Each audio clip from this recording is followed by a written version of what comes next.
Good evening, everyone, and welcome to another edition of the University of Minnesota History Book Club.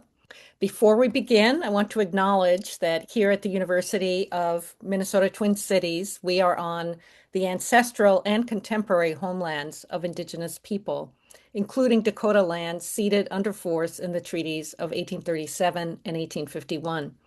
The history department recognizes, and many of our faculty and students investigate, the complex and layered history of this place.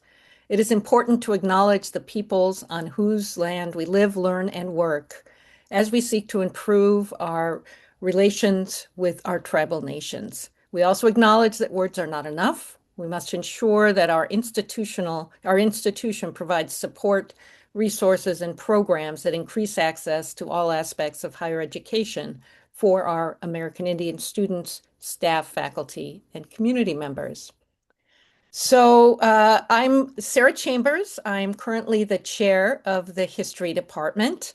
And as I said, it's a pleasure to welcome you here on what is a quite sunny day in Minnesota, and we're hoping that will melt away our latest snowstorm. And the way the book club works, for those of you who may be new to it, is that we will have an introduction to the book from the author, followed by a conversation with another member of our department. And then towards the end, there will be an opportunity for you to put your questions into the chat, and I will read those out for our guests. I also want to thank our department administrator, Amanda Nelson, handles the logistics and is making sure that things are going smoothly behind the scenes. So with that, it's a great pleasure to welcome our guests this evening. Kevin Weddle is professor of military theory and strategy at the U.S. Army War College, and he completed his MA in history in our department back in 1986 when he worked with the late Russ Menard and John Howe and the still living but retired Bob McKay. And with his MA, he went on to both teach at West Point, but also to be an active duty service member, rising to the rank of colonel before he went back for further history study and got his PhD at Princeton. So we're really glad that he still remembers his MA days here and is joining us at Minnesota. We'll be talking about his most recent book, The Compleat Victory, Saratoga, and the American Revolution, published by Oxford University Press. And this book has won numerous awards, the Gilder Lehrman Military History Prize, the Francis Tavern Museum Book Award, and the Society of Cincinnati Prize. It's on a very timely topic as we approach the semi-quincentennial of the Declaration of Independence this summer and of the Battle of Saratoga the following year. This is his second history book, as he earlier published a biography of Union naval officer Samuel Francis DuPont. We are also joined, as I said, by my colleague in the department, Professor Dave Hacker, who is a specialist in demographic history. He's done really important research on the demographic costs and consequences of the Civil War, so a little bit later period of military history. And he also teaches a course for us in the department on military history. So it's a very good match, and also was a student of Russ Menard. So it's a good matchup that we have this evening. So with that, I will turn it over to Professor Kevin Weddle to get us started with an introduction to his really terrific book. Well, thanks very much, Sarah. That's a very nice introduction, and I'm really happy to be here, and I'm really looking forward to discussing my book with Dave and the great audience here. And I'm particularly excited about this opportunity as both a native Minnesotan and a graduate of this great history department. As Sarah mentioned, I received my MA at Minnesota many years ago, but it was such a great experience, and it really kind of launched what I wanted to do for the rest of my life. So My background's probably a little bit different than most of the previous participants in the book club. So, as Sarah mentioned, I'm a career Army officer and I served 28 years on active duty. And academically, at least, I transitioned from being a engineer, because I was an engineer, combat engineer officer, to a military historian. So this evening we're going to discuss my latest book, and as Sarah mentioned, I only have two, but The Complete Victory, Saratoga, and the American Revolution. How I came to write the book is a bit of a story. Um, so I'm actually primarily a historian of the American Civil War. So I'm familiar with Dave's excellent work on that, on casualty figures and really important work that he's done on the American Civil War. But at both the University of Minnesota for my master's and at Princeton for my PhD, the American colonial and revolutionary periods made up secondary fields of study. And I taught the Revolution at West Point during a 3-year assignment there teaching military history. Well, my advisor at Princeton was James McPherson, the great Civil War historian. And while I was at Princeton, I'd also gotten to know his good friend and early American historian David Hackett Fisher, who's at Brandeis University. Well, they're co-editors of the Oxford University Press series Pivotal Moments in American History, which features books on such key events as things like Washington's crossing of the Delaware, the election of 1800, the Civil Rights Movement, women's suffrage, the Bay of Pigs, the emergence of rock and roll, all these great different topics about key moments in American history, the Battle of Antietam, and on and on. Well, they had been looking for an author to write a book in the series about the battles of Saratoga. And David Hackett Fisher had read my first book on Admiral DuPont, and he liked it. And Jim knew that I was interested in the American Revolution as well as being interested in the American Civil War.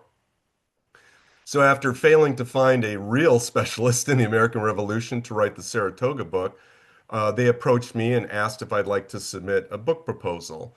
I think I was just, right person or the right place at the right time because all the real specialists in the American Revolution apparently were busy. So I did, and the proposal was accepted after peer review, and I embarked on an adventure that lasted many, many years longer than I anticipated that it would.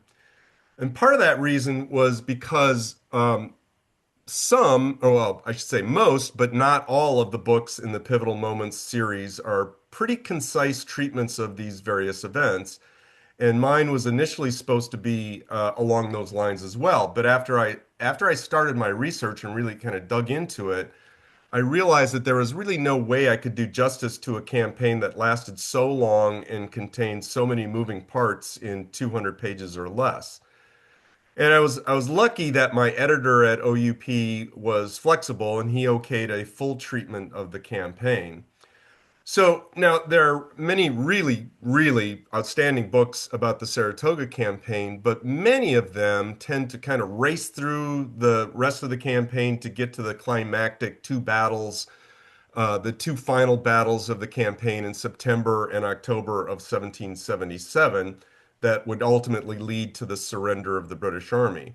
I wanted to do justice to the entire campaign and to include the lead up and the aftermath.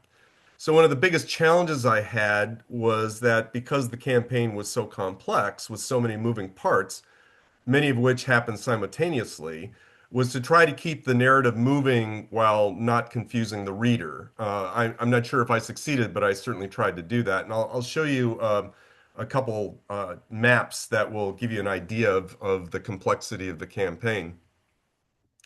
Now, the Revolution's Saratoga campaign was one of the most important and consequential military campaigns in American history.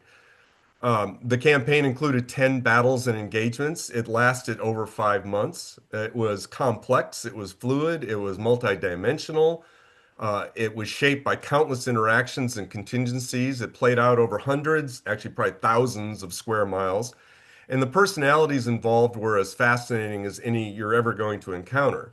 But more important than all that, of course, is it changed the very character of the American Revolution and would lead directly to the French coming in on the American side of the revolution in early 1778. So, in a campaign that included so many moving parts and with contingencies around every corner, there are many reasons why it turned out the way it did. But I argue that when you boil it all down, there are two major explanations for why the British lost the campaign in such a spectacular and decisive way.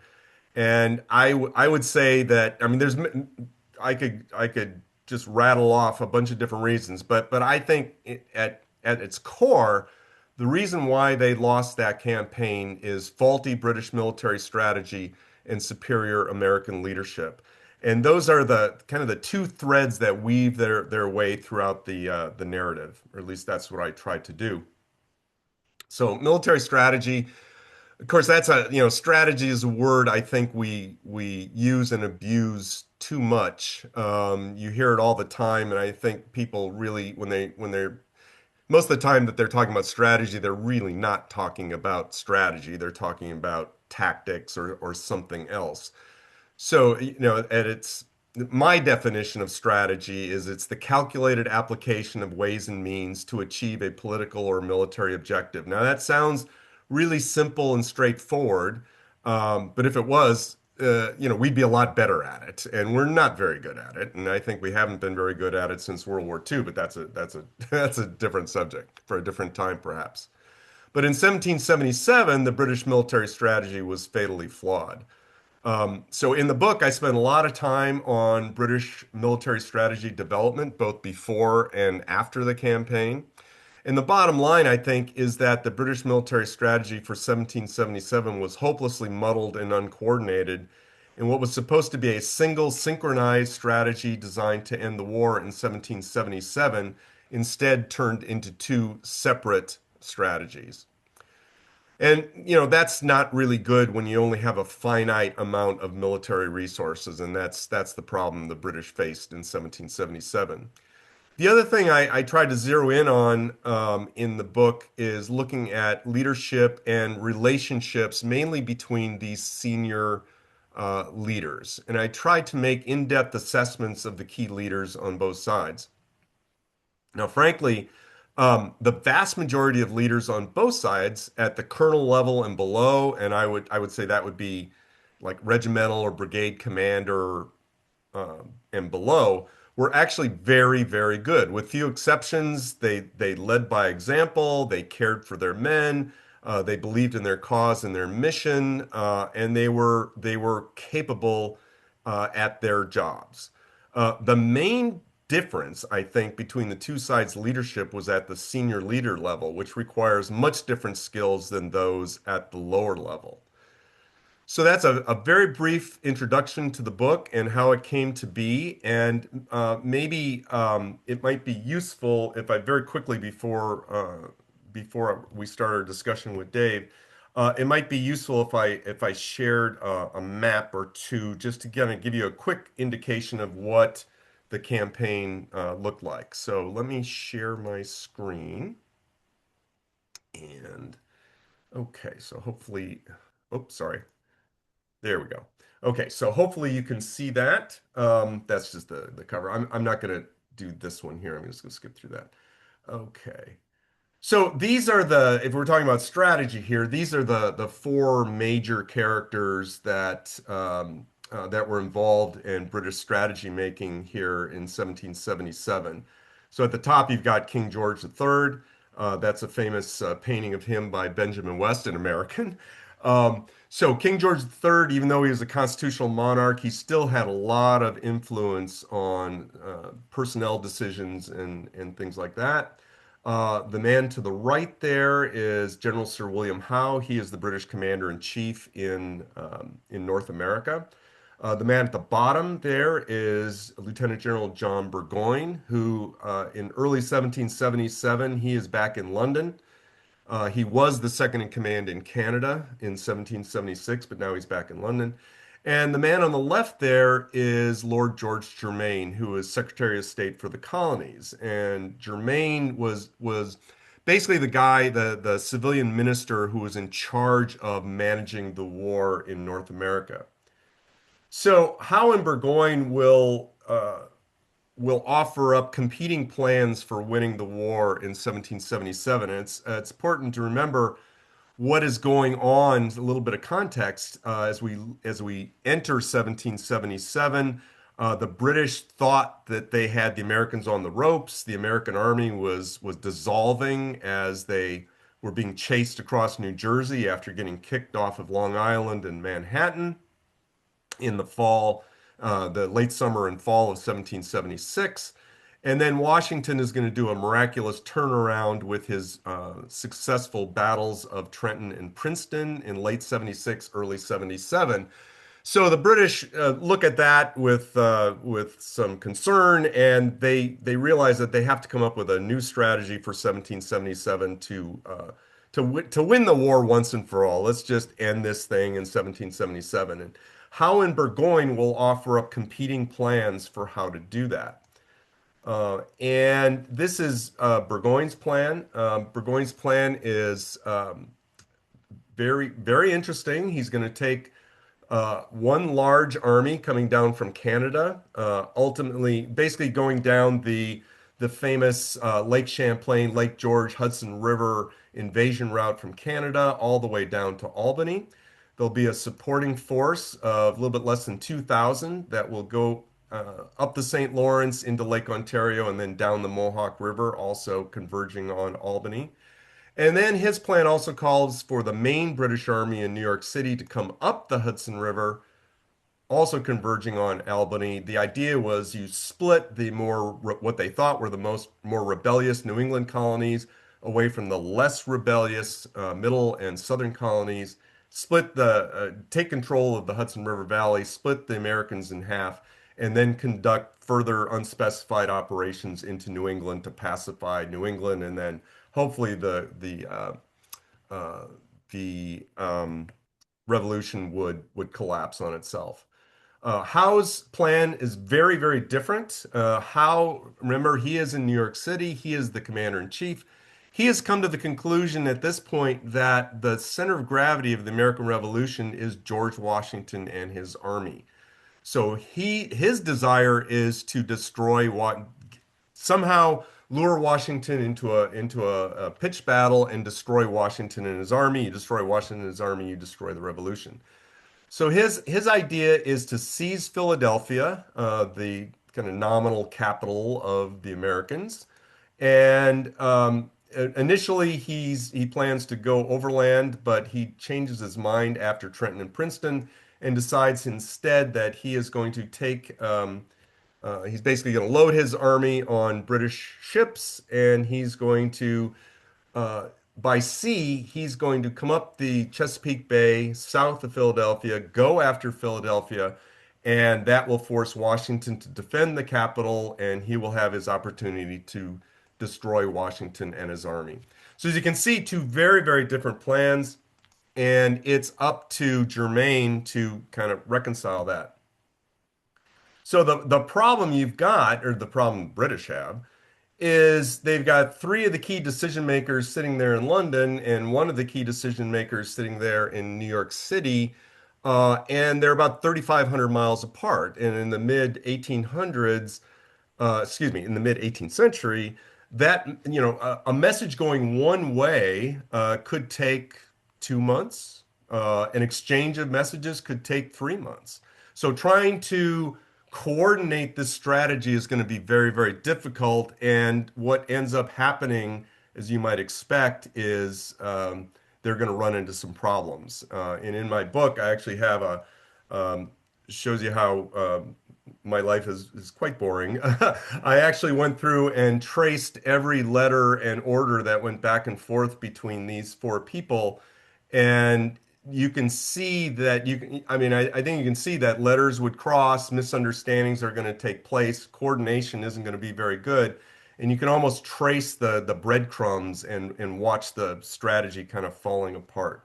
So that's just the strategy piece. I've gone a little bit over my 10 minutes, but I wanted to at least cover that. And if we have an opportunity, perhaps we can go back and look at other parts of the maps if that's useful. So I will stop there. And Hi, Dave. I'll take over. I'll start our discussion. I just start by thanking you for being here. Thank you for a terrific book, and thank you for your service as well. Thanks. When we first put you on the calendar 4 or 5 months ago, I got the book and read it, enjoyed it so much I assigned it for one of my classes. Wow. So I got a chance to reread it just a few weeks ago, and enjoyed it once again. Let me start with a personal note about upstate New York. My first job offer as an engineer was in Ticonderoga, New York, for a Oh, paper mill there. You probably okay. saw it when you visited Yeah. Ticonderoga. And then I worked for 12 years in Binghamton University in upstate New York.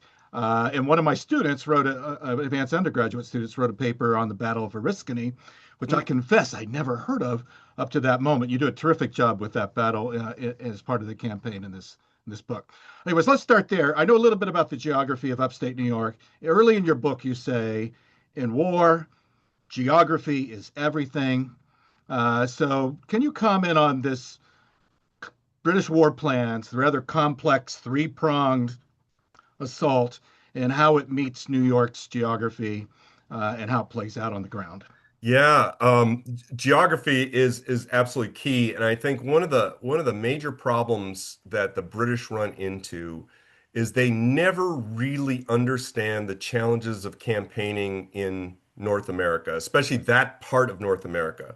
New Jersey's a lot different than upstate New York, and fighting in New Jersey and in Trenton and Princeton and places like that is much different than, as you know, having lived up there. It's quite a bit different, and none of them, Burgoyne, Germain, the king, of course, none of them had ever really been there. Now, Burgoyne had been there a little bit for a few months in 1776, but not enough to really, get a feel for what it was really like to campaign there. How did, though? How understood? And I think Howe's sitting there as the commander in chief, and I think he realizes that, um, it's going to take Burgoyne a lot longer than he thinks it's going to take him to get where he needs to go. And so I think they make some assumptions about the geography that are just flat out wrong. A couple places or a couple times you'll see Germain will be writing to Burgoyne and Howe saying things like, well, once you finish up that Philadelphia campaign, just tootle on up to upstate New York and help out Burgoyne. Well, you just can't tootle on up there, and he seems to think you could turn it around in a couple weeks, and you just can't. The logistical challenges are immense. The distances are immense. Um, from what was it? From the St. Lawrence River down to the Saratoga area is about almost 250 miles. And then from the Saratoga area down to Philadelphia, that's 300 miles. So, I mean, these are long distances, and they're going to take a long time for a big army with its logistical train they're dragging behind them.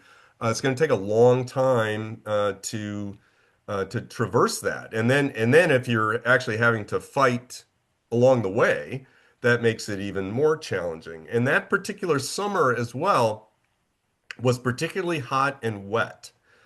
So these guys were also plagued by insects, and I mean when you're reading through these accounts from the German and British soldiers who were on that campaign, they talk a lot about the physical beauty of the area, and of course we know upstate New York is just absolutely gorgeous up in that area. But they also talked about just absolutely getting eaten alive at night, and how absolutely miserable it was. And by the time these guys actually arrive in Saratoga, their uniforms are literally rotting off their bodies. I mean, it's that nasty, and these guys are just not used to that sort of thing. And I think had Burgoyne had some more experience in North America, he may have adjusted his plans a little bit. Another mistake he makes with where geography is related is he leaves Canada heading south on his expedition toward Albany. knowingly without enough logistical support. And not just stuff. When people think logistics, they think stuff, but also you have to transport that stuff. He didn't have enough supplies, and he also didn't have enough transport. He didn't have enough wagons. He didn't have enough, animals, oxen or mules and things like that to haul his horses, to haul his wagons. And he did that because he assumed that the loyalists in New York State, upstate New York, would come out in droves to support him.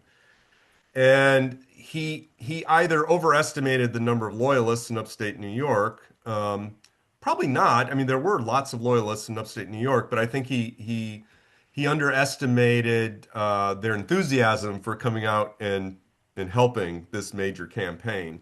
And so he gets very, very little logistical support. So consequently, he doesn't have to go too far south of Ticonderoga when he almost immediately starts running into a logistical problem, which slows him way, way down. So his entire campaign going all the way down to Saratoga, he's moving, about a mile a day. And it's hard to win a campaign when you're moving that slowly and you allow the enemy to be able to recover, react, you know, um, counter you, and so forth. So logistics is a huge deal, and it's not as if the Americans didn't have, I'm sorry, geography is a big deal. It's not as if Americans didn't have that problem, but of course they didn't have the problem of the ocean. They didn't have to cross the ocean. Um, but they still had the problem of internal communications. But they also had uh, what we would call interior lines. And you teach military history, so you know what that is. And for the audience, if you're not familiar, is you have the ability to communicate faster to your separated units than the enemy does. And because Washington could communicate with Schuyler and Gates much easier than, say, Burgoyne could communicate with Howe, that gave them a bit of an advantage, even though they still had to cross long distances, just like Burgoyne and Howe had to do. So geography is a big deal, both in terms of distance, in type of geography, and the terrain. I mean, that area that Burgoyne is operating in is basically wilderness, and certainly the area where the Battle of Oriskany was fought, that's wilderness. Um, so the type of geography, and then the things that come along with that geography, the flora and the fauna that we already talked about, and things like that, and the weather, and all of that played a role in this campaign. Now, I thought you were really even-handed with your assessment of leadership on both sides, especially the field commanders come off, I think, very well. But some of the top level leaders do not. Sinclair was perhaps the most surprising to me at Ticonderoga versus maybe also on the American side, again, Gansevoort at Fort Stanwix. But maybe comment a little bit on the leadership at the top level, Burgoyne versus Schuyler and Gates, uh, who made mistakes, but not the level of mistakes that Burgoyne does. Right? Right, right. Yeah, Burgoyne, I think part of his problem is this is the first time he is command, even though he's a very senior guy. He's served almost his entire adult life in the British Army. Now he's risen to lieutenant general. He has never really commanded an independent operation. I mean, a major independent operation. This is like, throwing him in the deep end. Of course, it's his plan. So he's throwing himself into the deep end here, um, uh, with this operation. And I think it's just he's just over his head with all this. And I think in part that's why he's always falling back to his orders. So Burgoyne will argue throughout this entire campaign, and certainly after the campaign, that as he's heading south and he's continuing to push towards Albany, even when things are falling apart, he loses the Battle of Bennington. He loses 1,000 men in one day, basically. His supporting force has lost at Oriskany, or well, sort of won at Oriskany, but they've fallen back to Canada, and so things are kind of falling apart. He's having all these logistical problems, and you got to ask yourself, especially after Bennington, well, what's more important? Is it, you know, keeping the army or continue to drive deeper and deeper and deeper into the American, jaws, heading toward Albany? And he keeps on deciding to go to Albany, and he, In he the, keeps in, on falling back to, well, my orders said I had to go to Albany. My orders in say I the have to go sense to that they Albany. arrive at Albany, good things will happen. Good Uh, things, yes, good things will happen in Albany. And and and that it's a lot of wishful thinking. There's a lot of confirmation bias. I mean, every little thing he sees, he's spinning it to no, it'll be fine, it'll be fine. Like when he finally gets down to the Bemis Heights area, and he gets word from Clinton, saying, well, would it help if I came up the Hudson River? Oh, yes, yes, yes, yeah, absolutely, that'll save the day, that kind of thing. He keeps on grasping at straws, when the logical thing would have been to fall back to Ticonderoga. And I think he would, had he done that after Bennington, he certainly could have done that. There wasn't, I mean, the main American army was still quite a bit south of him. Could have easily gone back to Ticonderoga with no problem at all. He would have preserved the army. He would have given Washington untold headaches. What's Burgoyne going to do up there at Ticonderoga? And Washington would have had to, really pay a lot more attention to what's going on up there in the north. But instead, he continues to drive down. And this was after his original orders and messages from General Howe had told him, at all times you need to use your discretion, because things don't necessarily turn out the way a plan written 5 months before and 3,000 miles away is necessarily going to turn out the way you think it's going to turn out. I asked my students today to make some questions for you. They may have some afterwards. A few of them I see are here. There was a lot of focus on the personalities, the temperaments, just hypersensitive and Yeah. reputation and honor of some of these men. It's kind of surprising to some degree to see just how vainglorious almost these men were. So the question one group asked is, why did Carleton and Germain's relationship fall apart on the British side, while Washington and Gates, who had difficulties, managed to still work things out? Yeah, I think the problem goes with Jermaine's kind of prickly personality.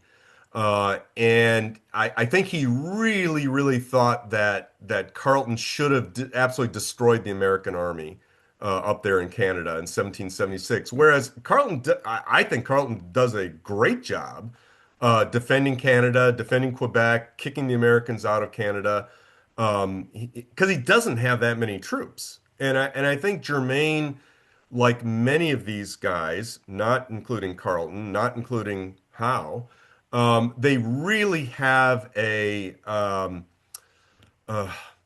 do not respect the Americans at all, and certainly the American fighting prowess. And so I think, somebody like Germain, who fought on the continent, he had never fought in North America. He was a general during the Seven Years' War on the continent. And I think he just has this very dismissive attitude toward the Americans. And he thought, well, these guys are a rabble. You've got a professional force there, Carleton. Why didn't you crush these guys? And I think Carleton too did not particularly care for Germain. Most of these senior officers did not like Germain at all. I think part of it is because of what happened to Germain in the Seven Years' War, where he was accused basically of cowardice. That wasn't the actual charge, but that was kind of the underlying charge, that he was court-martialed for cowardice. It was actually for what was it? Failing to obey certain orders or something like that. But I think they had this kind of jaded view of this guy. Well, he's this formerly dismissed guy. He's a coward. There was also rumors that he was gay, and I think that I'm sure that fed into it too. And these guys, these professional army officers, just did not care for Germain. And Germain, I think he was a talented guy. He was a smart guy. He was certainly a hard worker.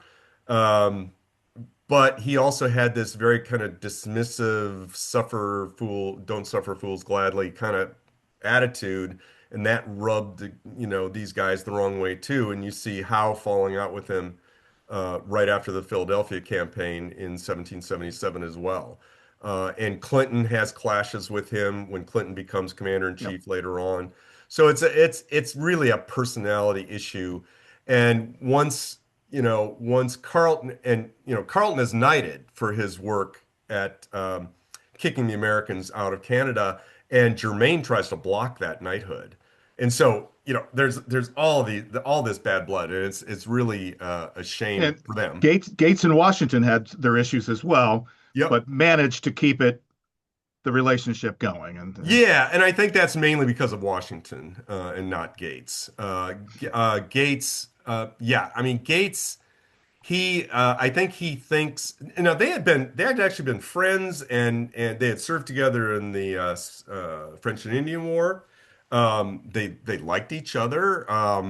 Washington gladly brought him into gave him a major role right at the beginning of the Revolution as the adjutant general for the army. It's a huge role. But I think, Gates is constantly, angling for an independent command.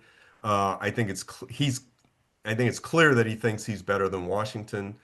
And once Congress gives him the job of Northern Department Commander in that Northern Army Command, he thinks he can just go right around Washington and go directly to Congress, and that is going to lead to that major friction between him and Washington. And it drives Washington crazy. let me give you your thoughts about the American Indians in this campaign, both on the Mm, American side and those on the British. Maybe comment on the role and importance in the campaign for both sides, and also from the Indian perspective, their strategic aims, the yeah, Indian ways of war, right. leadership and decision making on the native side. Right. That's a really interesting. I wish I could have dug more into that in the book because I really don't cover it that deeply. But it's interesting because the Iroquois nation up there in that part of the country were split on who they were going to support. And early in the war, both the British and the Americans are trying to woo them, basically. I mean, Washington, in one of the early letters he's writing as commander in chief, is, well, one of the first things we have to do is we have to get these guys on our side. And so they're constantly, both sides are sending delegations to try to woo the different tribes over to their side. And in the end, uh, during this campaign, they're gonna split off, and the majority of them will go to the British side.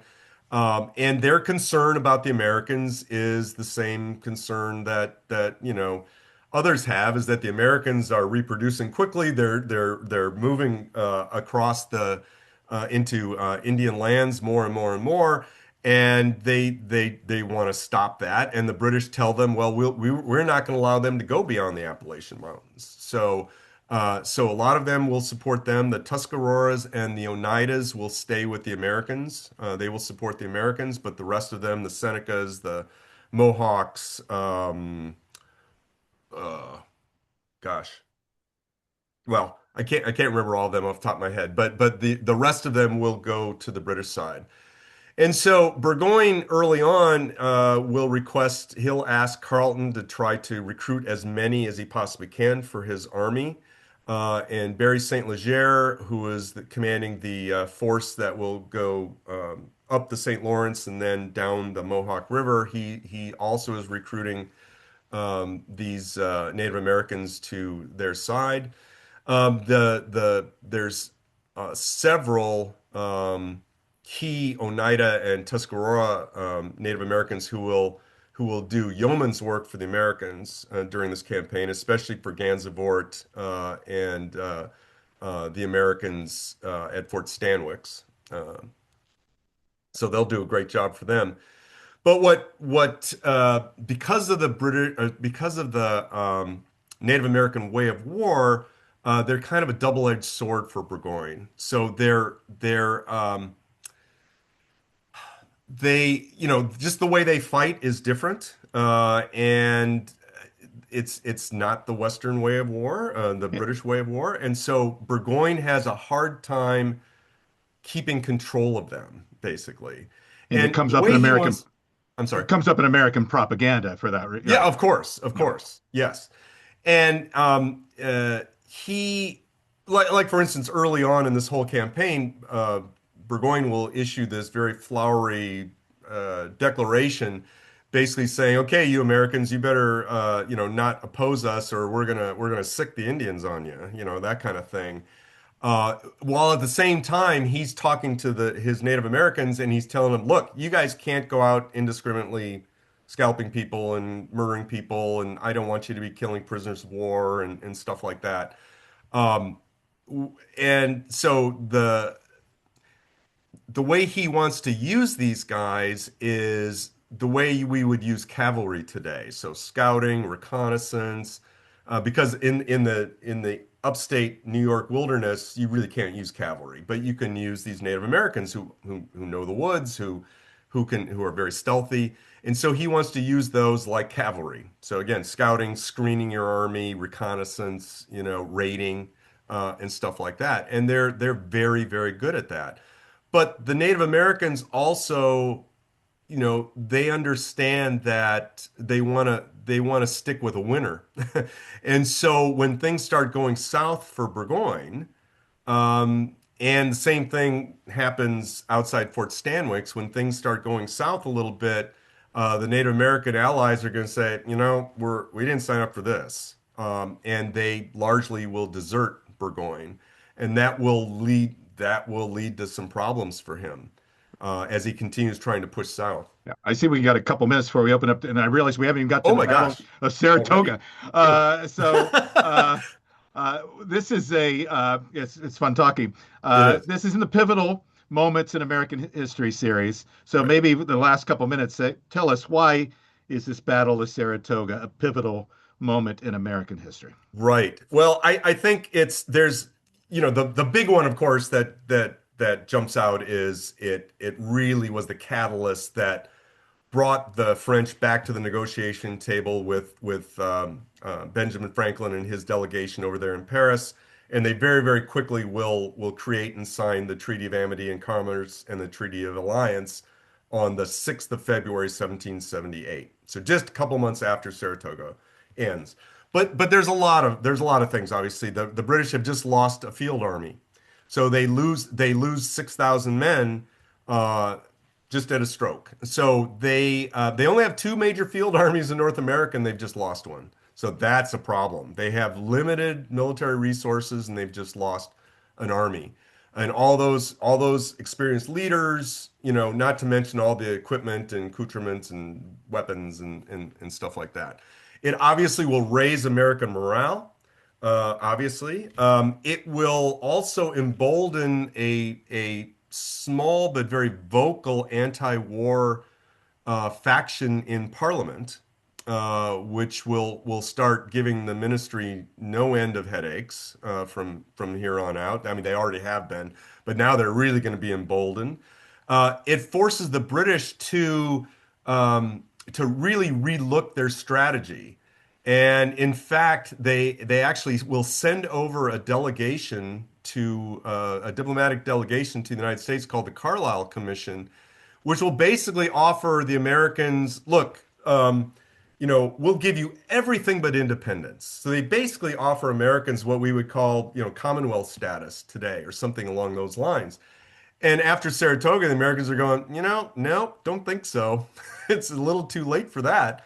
Had they offered that a year before, we may have we may have grasped at it. I don't know. Yeah, It's a hard quick to say. follow-up to that, and then we'll open up to the chat. I know you're a student of James McPherson. He has a book in the same series on the Battle of Antietam, which my Hmm. students are also reading. He Hmm. talks a lot about contingency on the battlefield.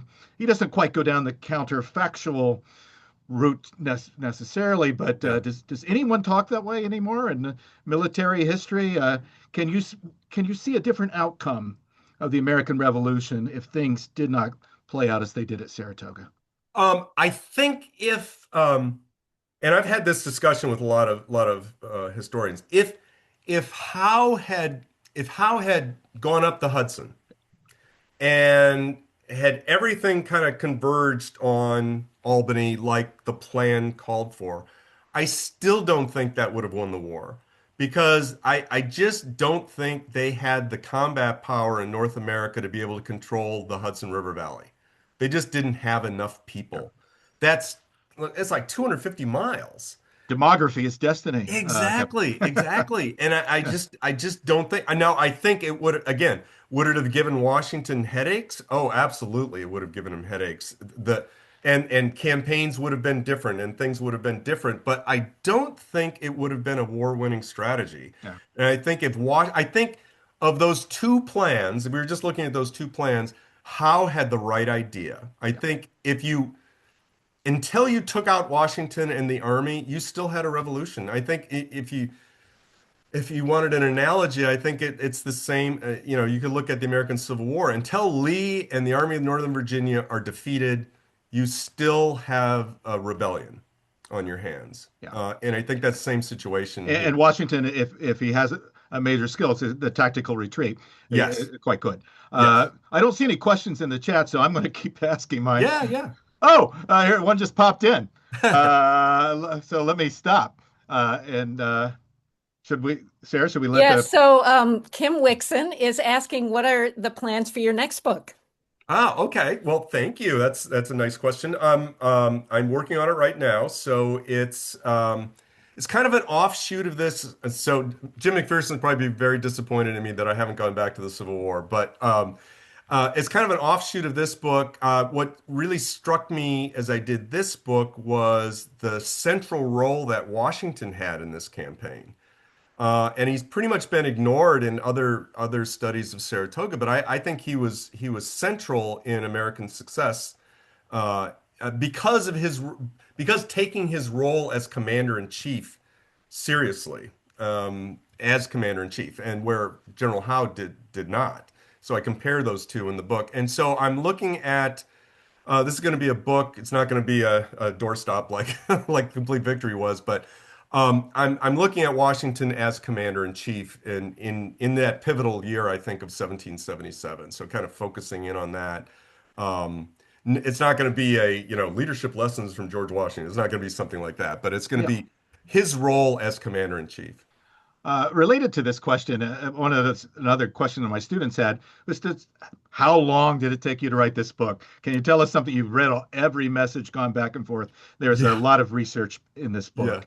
Uh, Yeah, it took me about 12 years to write, but then again, I had a day job, and also we had some family, medical issues involved, and I had the most wonderful patient editor that, was able to kind of he hung in there with me, so I really appreciated that. So, took a long time, probably too long.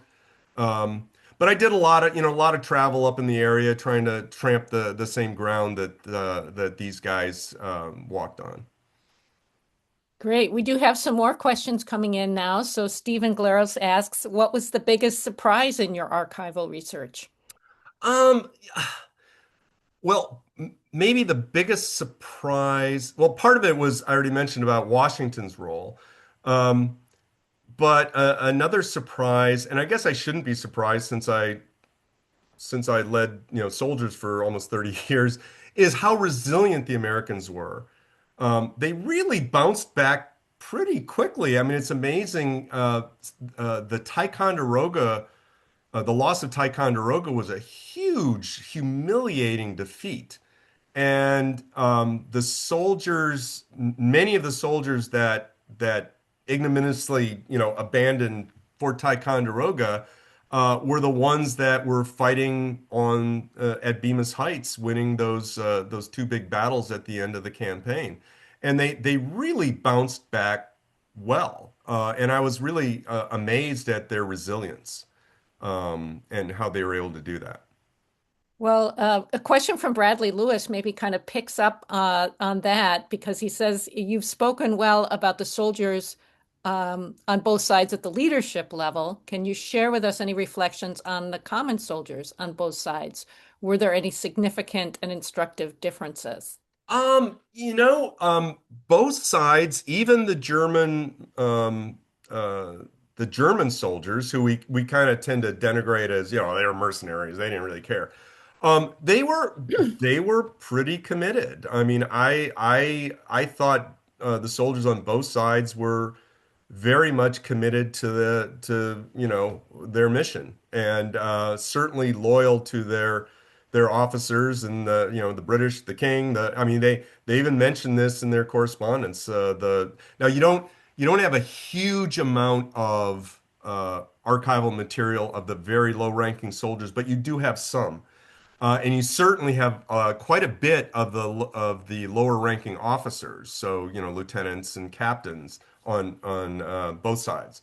And yeah, they are just absolutely committed. I mean, they grumble. Soldiers always grumble. They're going to grumble about their officers and their leaders, and they're going to grumble about the conditions. And oh my God, it's so cold, or it's so hot, and it's wet. And of course, they're going to grumble about that. It's totally understandable. But they were pretty committed to their cause, both sides, and you can tell that by, you know, during the course of the entire campaign. And I mentioned there's 10 battles and engagements. There's very little of soldiers, you know, picking up and running or anything like that. There's very little of that. And usually when that happened, it was because they had been, you know, their flank had been collapsed or something, and there really wasn't anything else they could do except fall back. And so they, you know, very impressive on both sides. And you can tell that also by the casualties on both sides amongst officers is very high. And that's an indicator of officers leading from the front. In fact, at one point, General Benedict Arnold is admonishing his regimental commanders after the first battle of Saratoga because too many of them are out in front, and he's losing these key officers. He's saying, "Yeah, don't do that." So yeah, so it's pretty impressive actually, both sides. Interesting. All right. Another question from a TJ Saremba. You mentioned the importance of logistics and the logistics trains, especially for the British. In your own deployment experience on foreign soil like the British, was that something you emphasized? Oh yeah, you know, there's this famous old saying that says, you know, amateurs talk tactics and professionals talk logistics. And of course, they're both important, but logistics are absolutely critical. I mean, you have to be able to, and again, logistics isn't just stuff. It's getting stuff from A to B. It's getting the stuff you need in the right place at the right time, and it's also moving, you know, moving your units as well. And so, yeah, it's absolutely critical. And you just can't be successful without a good understanding of logistics and a really good you know, you have to put some of your best people in charge of logistics. Ken Burns has a new series on the Revolution. Thumbs up, thumbs down. Um, I was actually a historical advisor for that. I have a face for radio, as you can tell, so I didn't make the on-air cut. But I, I thought he didn't ask me to comment on anything on Saratoga, which was kind of a shame because I thought there were a couple things in the Saratoga episode that could have been done better. Um, you know, anything that's going to get people more interested in history, I'm all for. So I'm, you know, just like his Civil War, you know, documentary. There were some things that you know, question with that, but it got people really interested and fired up about history. So if this does it, I'm all for that. How about the study of military history in the academy? Where would you send a brilliant undergraduate who wants to pursue a PhD in military history? You know, the one of our sister schools, University of Wisconsin, had a bit of a fuss a few years ago where they had an endowed chair in military history, which Right, wasn't filled for right, 10 years. right. What do you think? You know, you can. I think you can do it a couple different ways. You can do it like I did it, which, coming to the University of Minnesota and knowing I was going to teach military history. Beforehand, I had talked to Russ Menard and John Howe and people like that. And I had asked them, hey, I'd like to come to University of Minnesota, but I want to do, I want to focus on military history and my own work. And they said, yeah, great. I'm perfectly open to that. So you can do it that way. I think that's great because then you get a grounding in a bunch of other things, which is really important, I think, instead of just doing all military history. But if you want to focus on, and same with actually going to Princeton, because Jim, he doesn't consider himself a military historian. He considers himself a historian of the Civil War writ large, and not even though he writes really good military history. And same thing there. So I did a military history topic with advisors who were not military historians. So you can certainly do that. Or, if you want to really, really focus and dig deep in military history, there's Ohio State. I think they still have a really strong military history program. Uh, is it North Texas or is it Texas Tech? I think it's North Texas has a good military history program. Mississippi State has as I understand it, has a pretty good military history program. And what's the other one? Can't remember if it's Kansas State or Kansas. It's one of the two has a military history program. So there are some out there. That's good to know. A kudos has come in, a thanks that for your talk tonight from someone who's in Jordan, where it's nearly 3 a.m. Oh my So gosh. Well, thank you. appreciates the opportunity to zoom in and hear you. Oh, very Kim good. Wixon has another question. As a CAV officer, I appreciated my combat engineers. Did either force have combat support units? Um, Not as we understand them today. So they would have, like, for instance, General Burgoyne he had an engineer officer assigned to him, and so he did really good work throughout this campaign. In fact, I'm going to speak at the Royal Engineers Museum next week in outside of London, and I'm going to try to emphasize the military engineering part of the campaign. And but what they would do, so they didn't have an engineering unit, but what this guy would do is he would get some infantry units to help him build whatever he needed to build or construct or destroy or whatever. Americans basically had the same thing. We had an engineer officer or a couple engineer officers, and they would get assistance from other units. You did have some dedicated logistical units, so you had like Teamsters and things like that, boatmen who were specialists, but not big support units like we would have today. Well, we're getting close to the top of the hour, and it's been a really terrific conversation. I encourage those who maybe have not yet read the book, if this piques your interest, to go out and read it because, as we heard, anything that gets you excited in history, that's a good way to go. And I think also, for me, as we're coming up on a series of anniversaries coming our way, Mm. that it's also important to seek out really good history that's seriously grounded in archival work. And I think, we're going to see a lot of maybe history that's a little more at the surface level as we go into these. So I Yeah, really probably. appreciate that you've come to share this terrific work. Amanda is putting some links in the chat. Uh, Next month, we're going to, on April 15th, be joined by alumnus Noam Sienna, who's going to be discussing his book, Jewish Books in North Africa, Between the Early Modern and Modern Worlds.